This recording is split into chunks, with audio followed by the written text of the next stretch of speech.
Olá, este é o programa Nisto Cremos, as grandes verdades da Bíblia. Esta é a nossa lição número 4. Vamos estudar hoje sobre Deus, o Filho, Jesus Cristo. Já vimos nas lições anteriores que o Deus da Bíblia é um Deus triuno, Pai, Filho e Espírito Santo.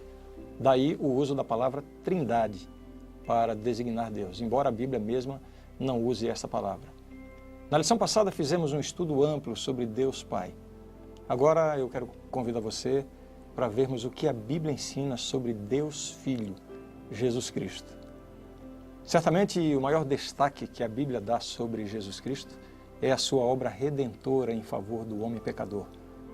Como esse tema será bem desenvolvido em outras lições, nesta oportunidade eu quero considerar especialmente dois aspectos a respeito de Cristo: a sua divindade e a sua humanidade. Vejam, Jesus veio com essas duas naturezas, a natureza divina e a natureza humana. E essa é uma questão que tem trazido certa controvérsia ao longo dos séculos dentro da história do cristianismo. A pergunta inicial é a seguinte: existem provas bíblicas da divindade de Jesus? A outra pergunta é: e como homem, Jesus tinha uma natureza pecaminosa como nós e foi vitorioso em resistir às tentações, nos dando assim um exemplo de que nós também podemos vencer todas as tentações?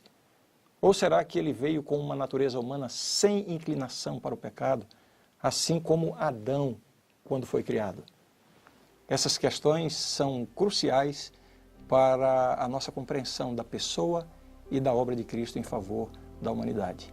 Então vamos nos lançar agora para esse estudo maravilhoso e bastante solene a respeito das duas naturezas de Cristo. A primeira pergunta então que nós fizemos foi: quais as evidências bíblicas de que Jesus é de fato um ser divino?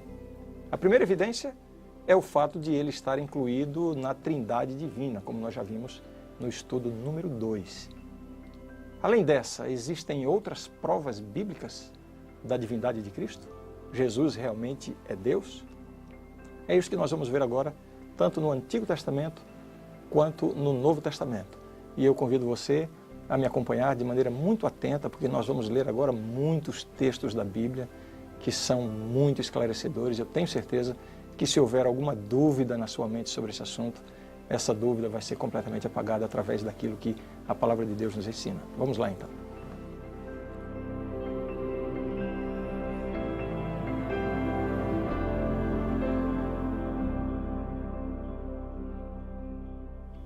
Vamos começar então vendo um conjunto de passagens bíblicas demonstrando a divindade de Jesus no Antigo Testamento. Acompanhe. Miqueias capítulo 5, verso 2 diz assim: E tu, Belém Efrata, pequena demais para figurar como grupo de milhares de Judá, de ti me sairá o que há de reinar em Israel. Uma referência clara a Jesus, uma profecia apontando para o nascimento de Cristo. E ele continua dizendo: cujas origens são desde os tempos antigos, desde os dias da eternidade. Esse texto, portanto, deixa muito claro que Jesus, aquele que iria nascer, o que há de reinar em Israel, cujas origens são desde os tempos antigos, desde os dias da eternidade. Vamos ver outros textos ainda no Antigo Testamento. Isaías agora, ele diz: porque um menino nos nasceu, um filho se nos deu. O governo está sobre os seus ombros, e o seu nome será Maravilhoso, Conselheiro, Deus Forte, Pai da Eternidade, Príncipe da Paz. Você pode perceber que essas qualificações se referem à pessoa de Jesus Cristo. E vejam, o profeta aqui o chama de Deus Forte, Pai da Eternidade, Príncipe da Paz. Vamos ver outros textos ainda. Ainda no livro de Isaías, capítulo 7 agora, ele diz: portanto, o Senhor mesmo vos dará um sinal. Eis que a virgem conceberá e dará à luz um filho e lhe chamará Emanuel. Mas como é que essa passagem está evidenciando a divindade de Jesus? O significado do nome Emanuel é exatamente este: Deus conosco. Então estes são alguns textos que revelam a divindade de Jesus no Antigo Testamento. Vamos ver agora no Novo Testamento alguns textos que deixam muito clara esta verdade de que Jesus é plenamente Deus. Primeiramente, textos que apontam para os atributos divinos encontrados na pessoa de Jesus. O primeiro deles, onipotência. Mateus 28, 18. O próprio Jesus, né? Jesus, aproximando-se, falou-lhes dizendo: toda a autoridade me foi dada no céu e na terra. Vejam, Jesus aqui está assumindo para si mesmo toda a autoridade no céu e na terra. Isso aqui é uma demonstração da sua onipotência. A sua onisciência no Novo Testamento. O apóstolo Paulo, escrevendo aos Colossenses, ele diz assim: em quem, se referindo a Jesus, todos os tesouros da sabedoria e do conhecimento estão ocultos. Vejam, eu estou trazendo apenas aqui alguns textos. Nos evangelhos nós vamos encontrar diversos momentos em que Jesus revela claramente o seu pleno conhecimento de situações que estão ausentes à sua pessoa física, demonstrando com isso a sua onisciência. E esse texto diz exatamente isso, né? Todos os tesouros da sabedoria e do conhecimento estão ocultos em Jesus. Esse é um atributo da divindade e é visto na pessoa de Cristo. A sua onipresença, no Evangelho de Mateus, nas palavras de Jesus, ele diz assim: ensinando-os a guardar todas as coisas que vos tenho ordenado, e eis que estou convosco todos os dias até a consumação do século. A presença constante de Jesus e o texto revelando este atributo, que é um atributo que pertence unicamente à divindade, a onipresença de Deus na pessoa de Jesus. Nas palavras de São João, capítulo 1, verso 1, o evangelista João, ele abre o seu evangelho com essas magníficas palavras. Ele diz assim: no princípio era o Verbo, se referindo a Jesus. E o Verbo estava com Deus, e o Verbo era Deus. Aqui, João está enfatizando, ressaltando a pré-existência de Cristo. No princípio, nos lembramos da expressão do Gênesis: no princípio criou Deus os céus e a terra. Então, já no princípio, antes de todas as coisas, Jesus estava presente, estava com Deus. E não somente isso, ele era Deus. É uma expressão que denota claramente a divindade de Jesus. Uma resposta que Jesus deu a algumas pessoas que provocou uma reação muito estranha, porque as pessoas até quiseram pensar que Jesus estava blasfemando, porque na mente dessas pessoas essa expressão significou claramente que Jesus estava se colocando como Deus. O texto diz: respondeu-lhes Jesus: em verdade eu vos digo, antes que Abraão existisse, eu sou. Ora, se Jesus nasceu muitos séculos depois de Abraão, como é que ele diz: antes que Abraão existisse, eu sou? Jesus aqui está demonstrando a sua pré-existência, ele já existia antes. E não somente isso. Essa expressão, eu sou, é a mesma expressão. Ela remete ao mesmo significado da expressão encontrada em Êxodo capítulo 3, verso 14, quando Deus diz: eu sou, diga ao povo que eu sou, te enviou, falando com Moisés. Uma expressão que somente Deus pode usar. Eu sou, na plenitude, no passado, no presente e no futuro, Deus é eternamente. E Jesus usa essa expressão se referindo à sua própria pessoa. Textos que revelam claramente a divindade de Jesus. Jesus disse também: eu e o Pai somos um. É claro que não é um no sentido de serem únicos, uma só pessoa, mas no sentido de serem ambos da mesma natureza, da mesma essência. Mais um texto que nos confirma a divindade de Cristo. Outro texto, o apóstolo Paulo diz: deles são os patriarcas e também deles descende o Cristo, segundo a carne, o qual é sobre todos, Deus bendito para todos sempre. Amém. Como é que o apóstolo chama Jesus aqui? Deus bendito. Vamos ver mais um texto. Hebreus capítulo 1, verso 8. Mas acerca do Filho: o teu trono, ó Deus, é para todo sempre, e cetro de equidade é o cetro do seu reino. Qual o sentido desse texto?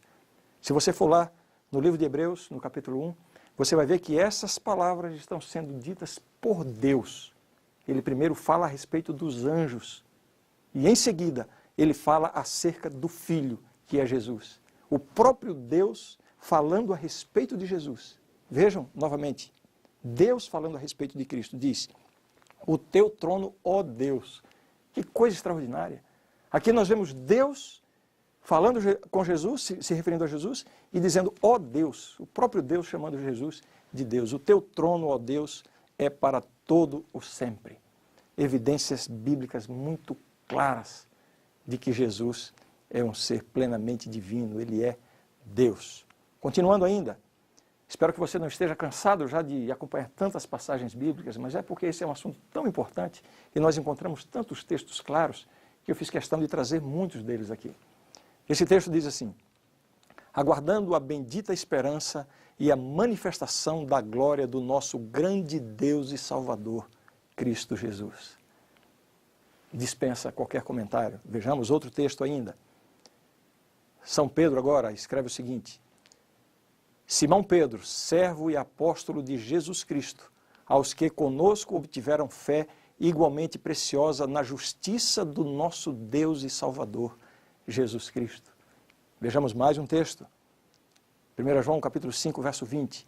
Também sabemos que o Filho de Deus é vindo e nos tem dado entendimento para reconhecermos o verdadeiro. E estamos no verdadeiro, em seu Filho, Jesus Cristo. Este é o verdadeiro Deus e a vida eterna. Mais um texto ainda. Colossenses capítulo 2, verso 9. E esse texto aqui fecha com chave de ouro essa série de textos bíblicos no Novo Testamento que apontam para a realidade de que Jesus Cristo é plenamente Deus. Vejam que palavras impressionantes com relação a esse assunto, ditas, escritas pelo apóstolo Paulo. Porquanto nele, em Jesus, habita corporalmente toda a plenitude da divindade. Parece que não podemos realmente ter dúvidas sobre a divindade de Cristo. Não é verdade? Depois de termos lido esses textos, demonstrando esse assunto de forma tão clara.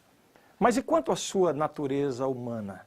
Jesus era mesmo humano ou só estava disfarçado de homem? Nós encontramos na Bíblia inúmeras passagens revelando características verdadeiramente humanas em Cristo.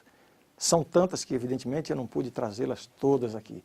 Mas apenas para você ter uma ideia de algumas características humanas reais na pessoa de Jesus, você pode observar nessas passagens da Bíblia. O primeiro texto diz que Jesus foi feito carne e sangue, portanto, plenamente humano. Passagens da Bíblia, aqui está uma, entre outras, revelando que Jesus, enquanto esteve aqui no seu ministério, ele teve fome, ele teve sede, ele sentiu cansaço, Jesus precisou dormir. Existem momentos em que nós vemos Jesus sentindo uma verdadeira angústia, Jesus se entristecendo profundamente, Jesus chorando. Todos esses são comportamentos plenamente humanos, características do ser humano. Com isso nós entendemos que, de fato, Jesus, sendo plenamente Deus, ele assumiu a forma humana e veio plenamente homem. É verdade. Não é um assunto tão fácil de entender. Nós precisamos realmente refletir e meditar muito sobre isso. Mas essa é a verdade da palavra de Deus. Existe ainda uma questão que merece um pouco de atenção em relação à natureza humana de Jesus. Jesus veio então, como vimos, e estão aí, essa verdade está aí em diversos textos bíblicos, Jesus veio com a natureza humana. A pergunta é a seguinte: Jesus veio com a natureza humana de Adão antes do pecado, ou Jesus veio com a natureza humana de Adão depois do pecado? Usando uma terminologia teológica, técnica, a pergunta é: Jesus veio com a natureza humana pré-lapsariana ou pós-lapsariana? Espera aí que eu vou explicar. A palavra lapso significa o quê? Uma falha, uma queda, não é isso? Pré-lapsariana. A natureza de Jesus é igual a de Adão antes do lapso, antes da queda, antes do pecado. Ou ele teria vindo com a natureza de Adão pós-lapsariana, depois da queda. Portanto, tendo uma natureza humana pecaminosa, uma tendência para o pecado.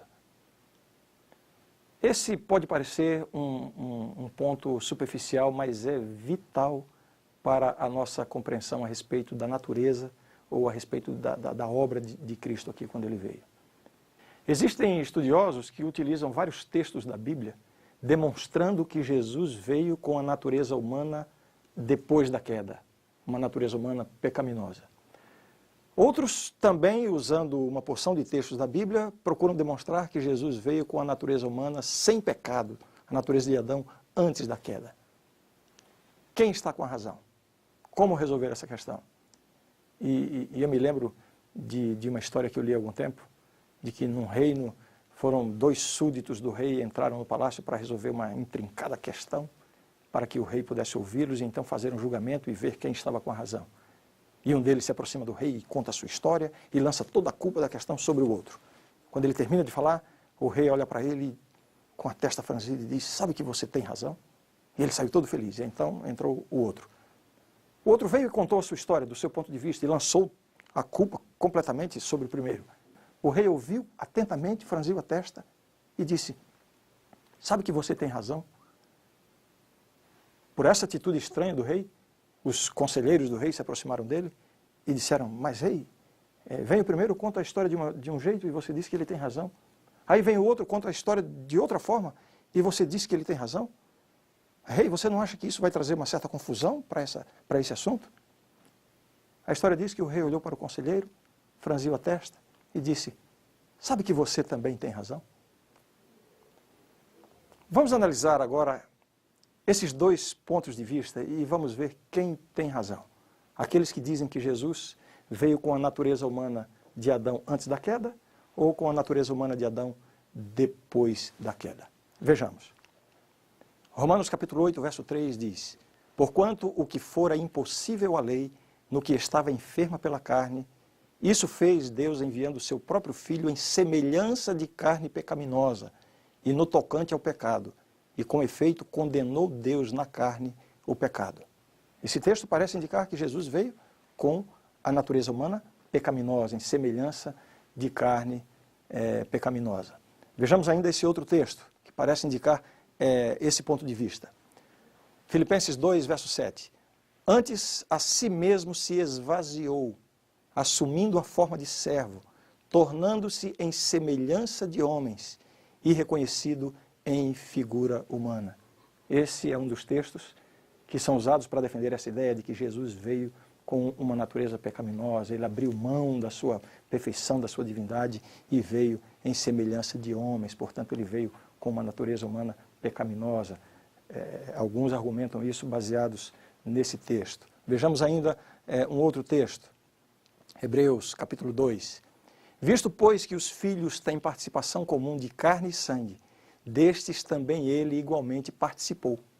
Jesus participou, portanto, de carne e sangue, para que por sua morte destruísse aquele que tem o poder da morte, a saber, o diabo. Pois ele, evidentemente, não socorre anjos, mas socorre a descendência de Abraão. Por isso mesmo convinha que em todas as coisas se tornasse semelhante aos irmãos, para ser misericordioso e sumo sacerdote nas coisas referentes a Deus e para fazer propiciação pelos pecados do povo. Muito bem, mas eu disse para você que existem outros textos da Bíblia que parece que indicam a outra posição, de que Jesus veio com a natureza humana de Adão antes do pecado, portanto uma natureza humana completamente livre da tendência e da inclinação para o pecado. Vamos ver alguns desses textos. 2 Coríntios, capítulo 5, verso 21. Aquele que não conheceu o pecado, ele o fez pecado por nós, para que nele fôssemos feitos justiça de Deus. Veja como este texto é bastante contundente. Está dizendo com todas as letras. Aqui não há lugar para interpretação. Jesus não conheceu o pecado, portanto não havia pecado nele.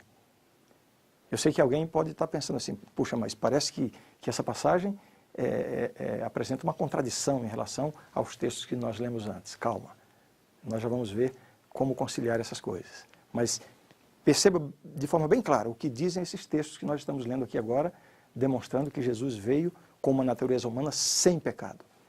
1 João, capítulo 3, verso 5. Sabeis também que ele se manifestou para tirar os pecados, e nele não existe pecado. Mais uma vez, com todas as letras, Jesus, nele não existe pecado. Já não falarei muito convosco, porque aí vem o príncipe do mundo, e ele nada tem em mim. Quando Jesus diz que o diabo não tem nada nele, significa que o diabo de fato não tem nada nele. Portanto, querer atribuir a Jesus uma tendência para o pecado, alguma coisa má na sua natureza moral, seria dizer que o diabo teria alguma coisa nele. E Jesus deixa muito claro, o diabo não tem nada em mim, demonstrando a sua natureza humana plenamente santa e perfeita, como a de Adão antes do pecado. Mas a Bíblia parece estar dizendo as duas coisas, não é? Por um lado, Jesus veio com a natureza humana de Adão antes do pecado. Por outro lado, ele veio com a natureza humana de Adão depois da queda. Como vamos agora harmonizar essa questão? Será que existe contradição nesses textos? Bem, a questão que a gente precisa considerar é a seguinte: o que significa a expressão natureza humana caída ou pecaminosa? Porque aqui está o centro da discussão. Jesus veio com a natureza humana caída ou Jesus veio com a natureza humana não caída? Jesus tinha uma natureza humana pecaminosa ou Jesus não tinha uma natureza humana pecaminosa? É isso que nós precisamos entender. O primeiro ponto que precisamos entender é o seguinte: o que é pecado?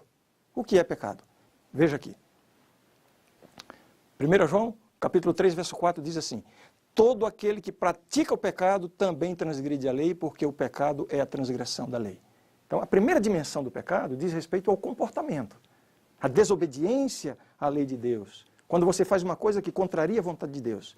Isso aqui se refere ao comportamento, à prática do pecado. Isso é o pecado. Só que a Bíblia nos mostra que pecado é muito mais do que simples comportamento. O pecado diz respeito, ou se refere também, a uma condição interior.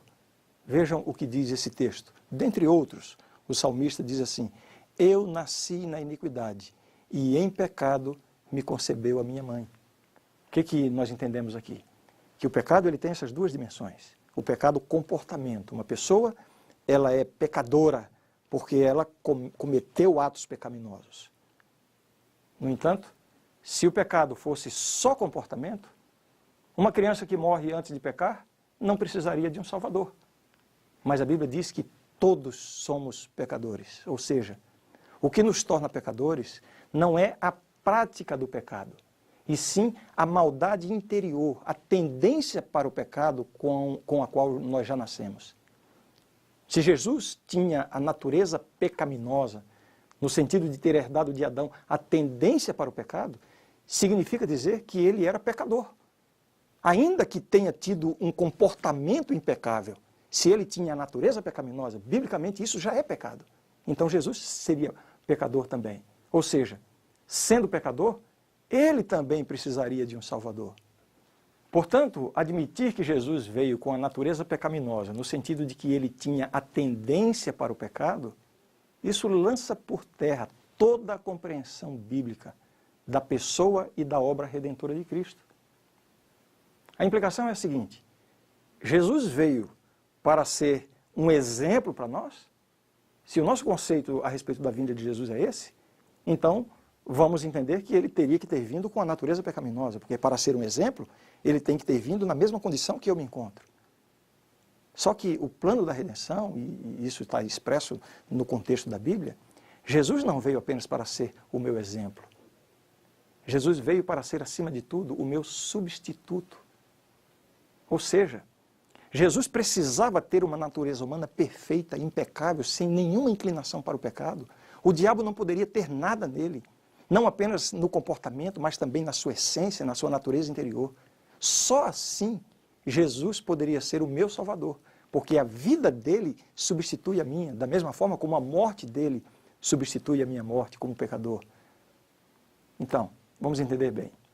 Para ser o nosso Salvador, Jesus tinha que vir como homem, mas sem nenhuma contaminação moral de pecado. Contaminação física, sim, mas não moral. Só assim ele poderia ser, de fato, o nosso substituto. Como entender, então, aqueles textos aparentemente contraditórios? Eu li um texto que diz, que dá a entender que Jesus veio à semelhança da carne, como se ele tivesse natureza humana pecaminosa. Depois apresentei outros textos que mostram que Jesus veio com a natureza humana sem nenhum pecado. Existe uma contradição aí?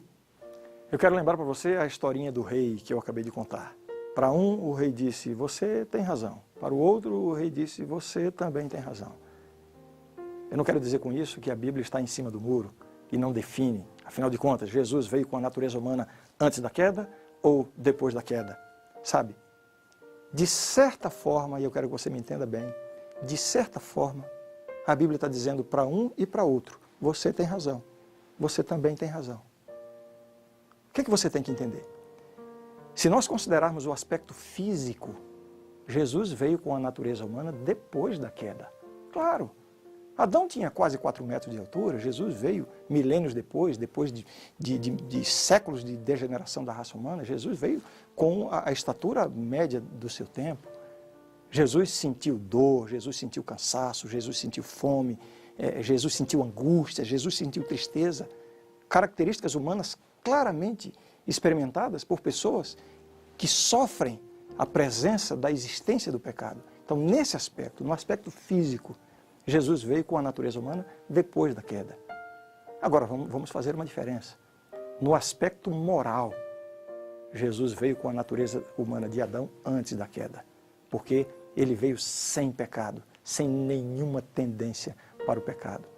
Nós sempre devemos conservar em mente que a Bíblia ensina de forma clara que Jesus possui uma natureza dual, divina e humana. A natureza divina plenamente confirmada na Palavra de Deus, no Antigo e no Novo Testamentos. A natureza humana demonstrada claramente. E nós vimos aqui que a natureza humana tem esses dois aspectos. No aspecto físico, sofrendo a degeneração física da existência do pecado. No aspecto moral, natureza humana perfeita, sem pecado, sem nenhuma inclinação para o mal. Eu espero que o estudo de hoje tenha ajudado você a conhecer um pouquinho mais a respeito de Jesus. Por um lado, plenamente Deus. Por outro lado, plenamente identificado conosco, humano. Ele conhece as nossas contingências, o nosso sofrimento, com uma diferença. Ele é puro, veio sem nenhum pecado. É por isso que a vida de Cristo pode servir para substituir a minha vida imperfeita. E foi exatamente por isso, por ter tido uma vida perfeita, de plena obediência, que a morte de Jesus serve como pagamento pelos meus pecados e pelos seus pecados.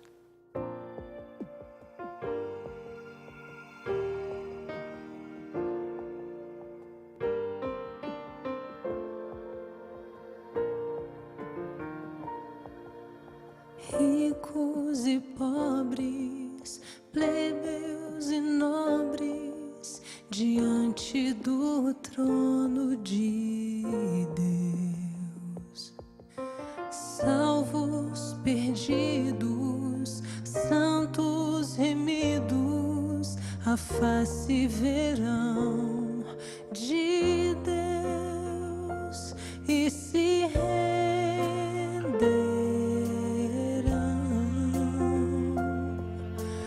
Reis de joelhos virão, louvando a Cristo. Ele é o amor, perfeito amor. Ele é o amor de Deus.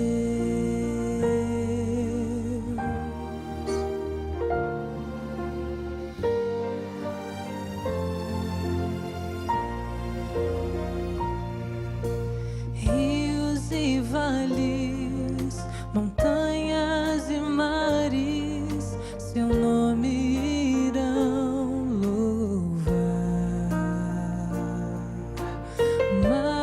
Maravilhoso, amigo grandioso, para sempre irá reinar e se renderão.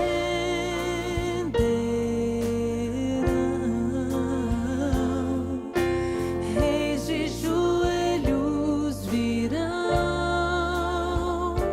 louvando a Cristo. Ele é o amor, perfeito amor.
de Deus.